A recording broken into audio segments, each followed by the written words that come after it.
Filipino for Term 1, Week 9. Akdang naratibo o ang anekdota. At ang kayarihan ng pangalan.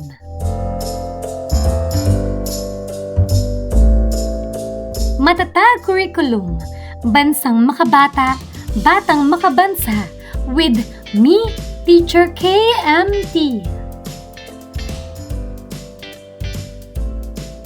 Magandang araw mga bata!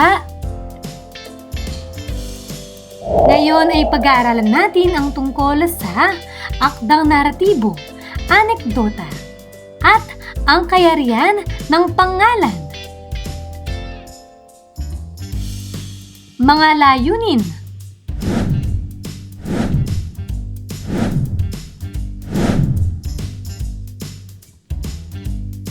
Kaugnay na paksa bilang isa, pagbasa ng anekdota. Maikling balik-aral. Dugtungan tayo, lagyan ng tamang titik ang bawat patlang upang mabuo ang mga pahayag. Basahin at sagutin. Magaling, ang naratibo ay tinatawag ding pagsasalaysay. Pangalawa, basahin at sagutin. Tama, sa naratibo para ka ring nagkukwento. Pangatlo, basahin at sagutin. Napakagaling! Ano ang nangyari sa iyo ngayong araw? May istorya ka ba?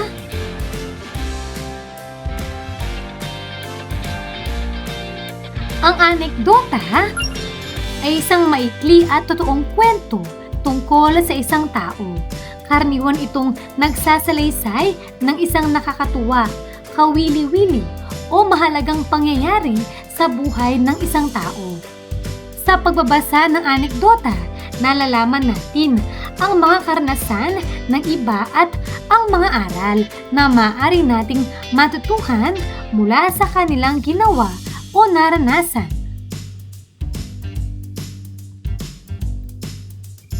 Ang naratibo ay tinatawag ding pagsasalaysay o pagkukwento.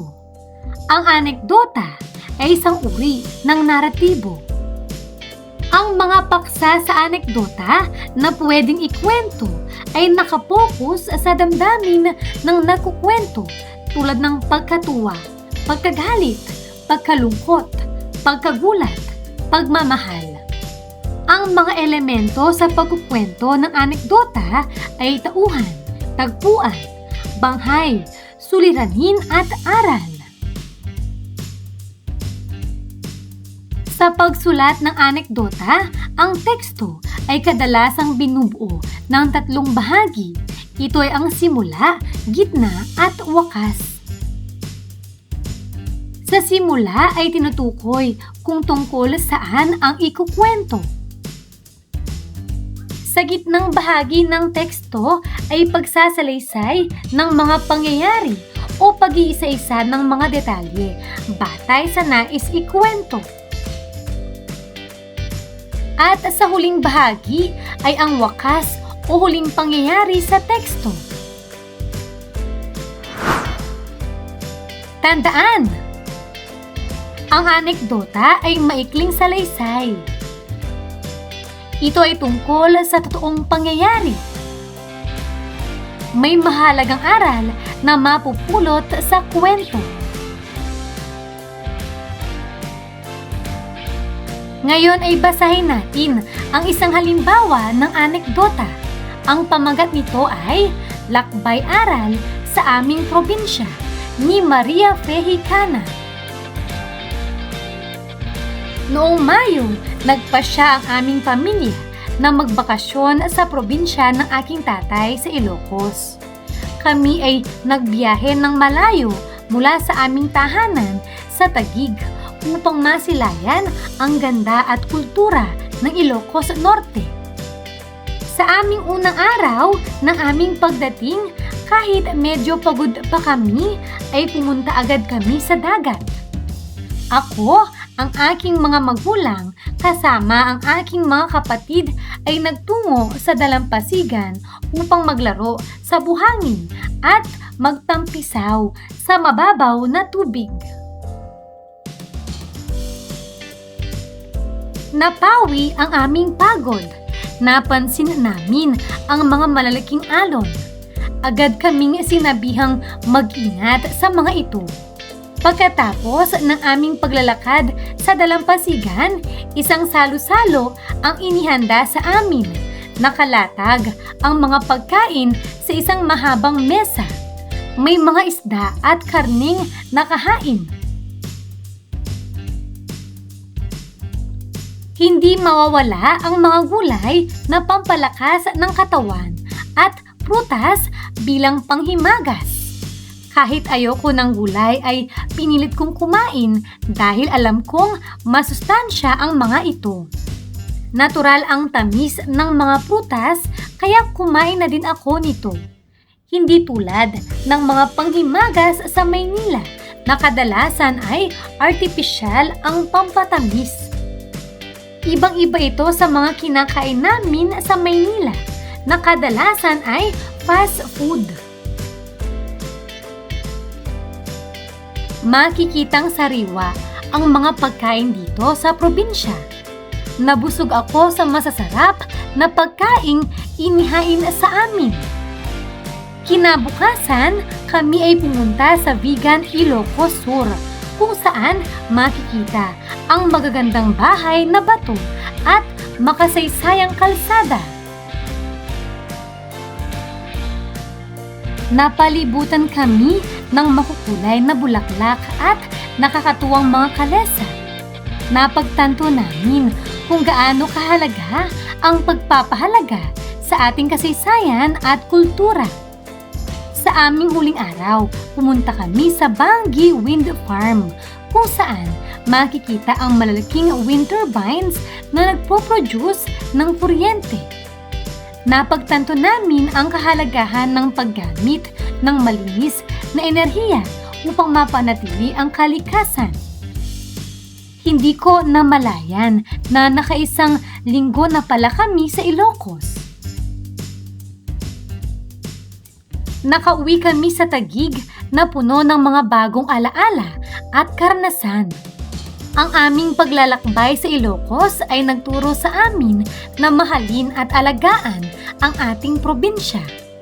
Nagkaroon ako ng mas malalim na pag-unawa sa kahalagahan ng kalikasan at kasaysayan ng aming rehiyon. Mabuti na lang at nakapunta ako sa magagandang lugar.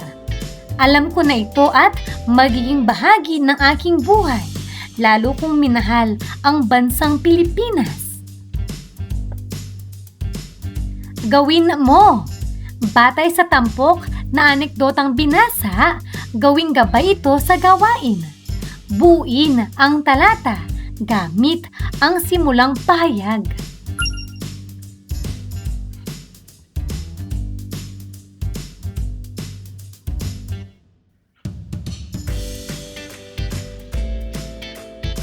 Narito ang halimbawang sagot.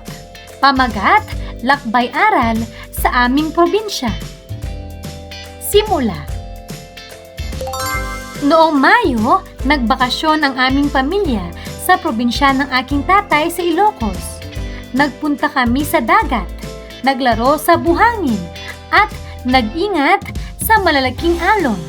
Pagkatapos ay masaya kaming nagsalo-salo sa masasarap na pagkain. Gitna. Sa aming bakasyon, kumain kami ng sariwang gulay at prutas. Namasyal din kami sa Vegan Ilocos Sur at nakita namin ang mga bahay na bato, makukulay na bulaklak at mga kalesa. Marami kaming natutuhan tungkol sa kasaysayan at kultura ng lugar. Wakas. Sa huli ay pumunta kami sa Bangi Wind Farm at natutuhan ang kahalagahan ng malinis na enerhiya.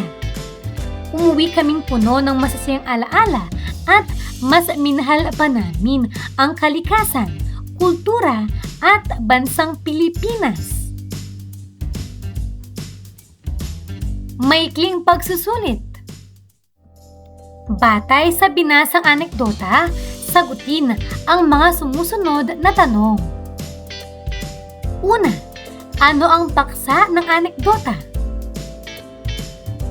Pangalawa, bakit naikwento ang naging pamamasyal sa probinsya? Pangatlo, ano-ano ang mga ginawa nila pagkadating sa probinsya? Pang-apat, kinabukasan ng kanilang pagdating ay ano naman ang kanilang ginawa hanggang bago bumalik sa Maynila? Pang-lima, paano nabago ang pananaw niya sa pagkain ng mga gulay at prutas?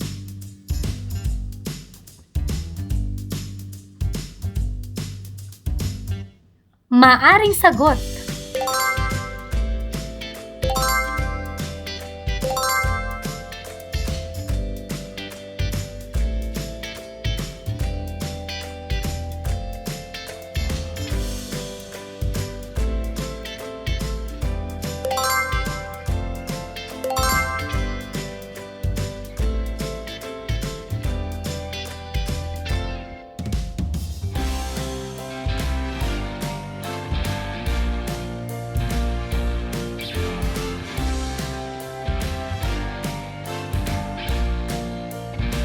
Kaugnay na paksa bilang dalawa.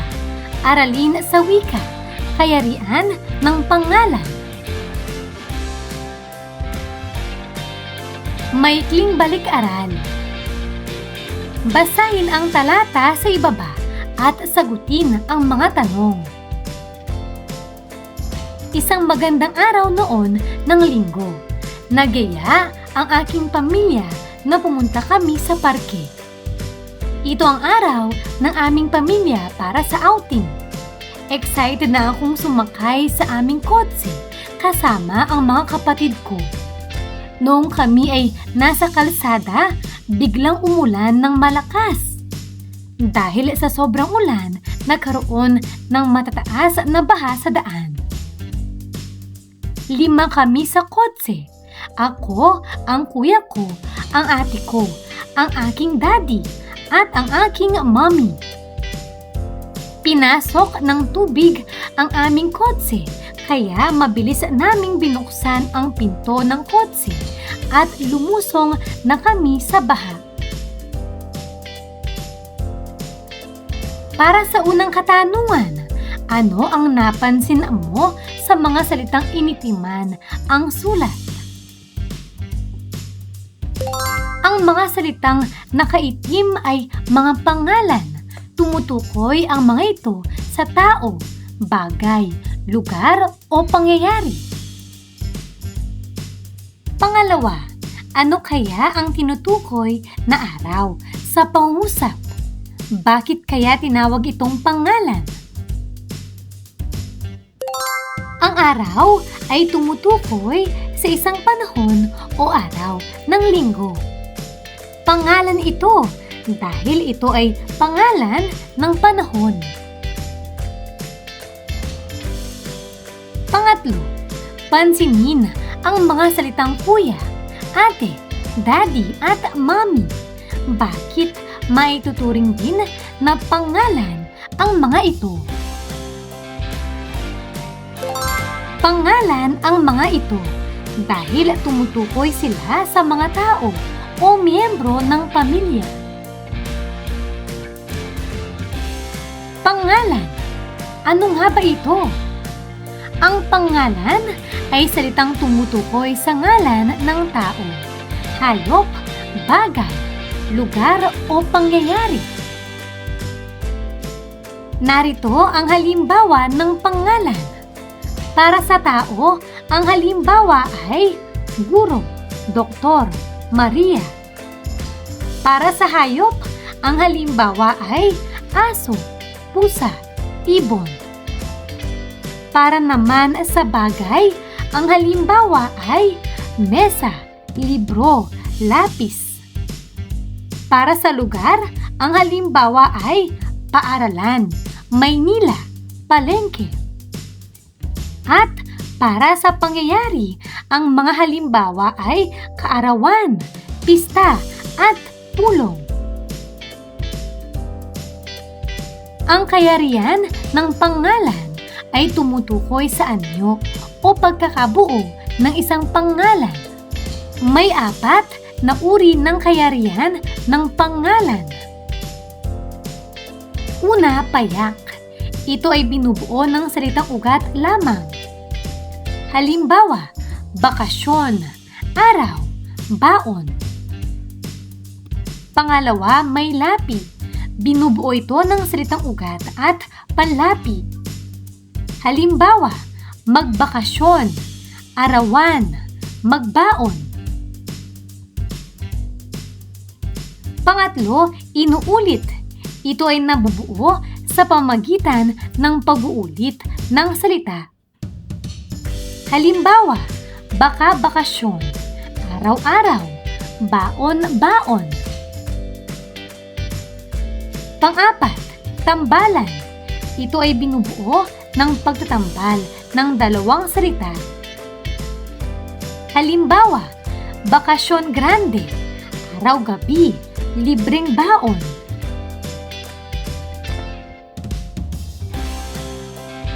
Maikling pagsusulit.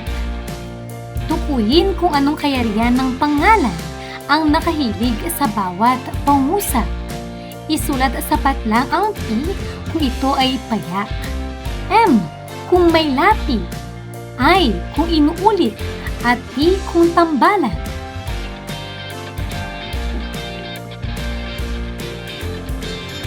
Para sa unang bilang, isa sa mga paborito kong prutas ang rambutan. Pangalawa, nagsilbing ina-inahan ni Gabzen ang kaniyang tiyahin.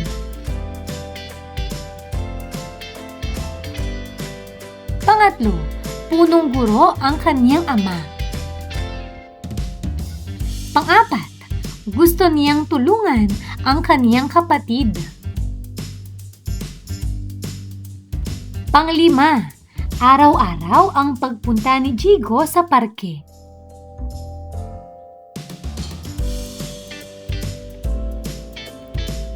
Mga tamang sagot.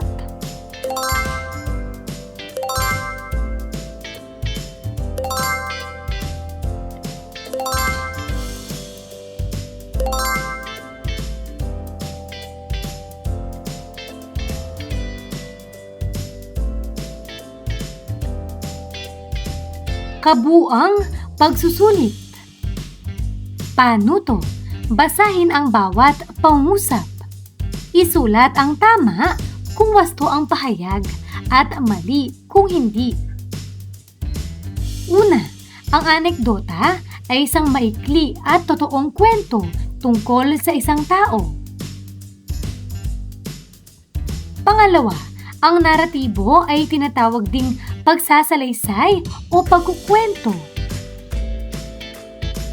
Pangatlo, ang anekdota ay tungkol lamang sa mga kathang-isip na pangyayari. Pang-4, ang mga elemento ng anekdota ay tauhan, tagpuan, banghay, suliranin at aral. Pang-5, sa anekdotang lakbay-aral sa aming probinsya, nagbakasyon ang pamilya sa Ilocos. Pang-6, natutuhan ng nagsasalaysay na mahalaga ang pagkain ng gulay at prutas dahil masustansya ang mga ito.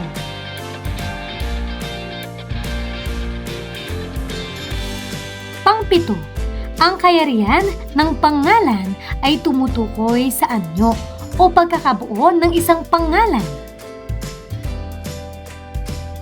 Pang-8, ang payak na pangalan ay binubuo ng salitang ugat lamang. Pangsyam, ang pangalang araw-araw ay halimbawa ng tambalang pangalan.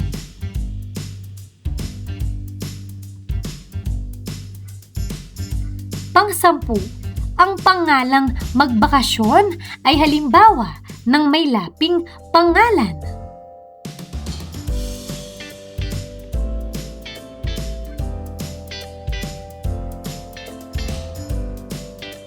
Mga tamang sagot.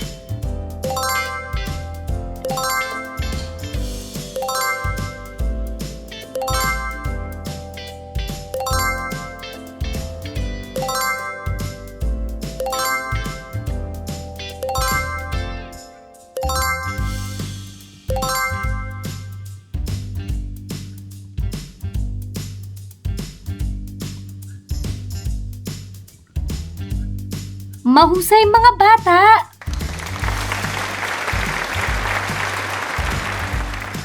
Ano ang mga natutuhan mo sa araw na ito?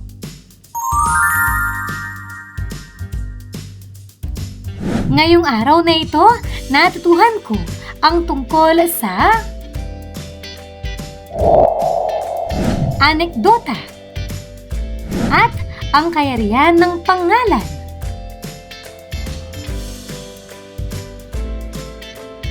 Maraming salamat sa pakikinig mga bata. Sana ay may natutuhan kayo. Huwag niyong kalimutan pindutin ang like, share at subscribe.